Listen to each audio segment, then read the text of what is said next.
Hi guys. Hi master. Super sa ta. Solo lang sa takaron kay ginagmay ra na ta project. Tanawa lang ako mga gibuhat sa mga master.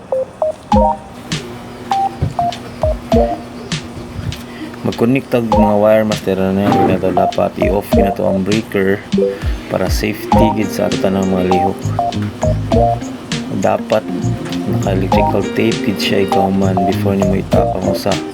Kaya para sure gid nga dili gid siya mag-grounded o di gid ka mag-grounded sa imong gibuhat. Kung mana master, dapat ang yung ground i separate po nimo para dili bitaw mo sa musikit sa usa ka wire. Importante ganin kayo niyo mga master buhaton. Aron diid mo short ang inyong mga wiring connection. Tara, magsugod tayo electrical tape ano yung mga wire. Dapat at nagsao na to og kuan tape. Una ko na to ang kuan. Mura na ko gubot ra paspas na yung tape. Pero atik lang na mga master, edit lang na ako. Ato lang siyang siguro nga na tape gid tanan mga wires para dili gid siya ma-short.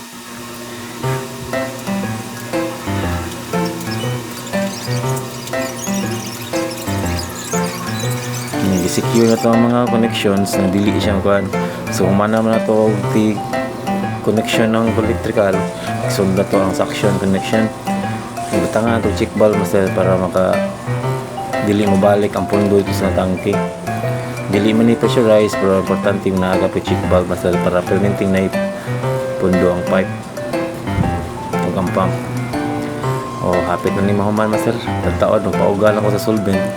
Kahuman mag-testing na ta. Para ma-check na to kung okay ba itong gibuhat o wala may leaking ang mga connection sa atong gibuhat nga piping. Salamat kayo sa puso-puta master. Please ko like and share para magkadaghan tao followers mga master. Salamat na may nakatunan. Thank you.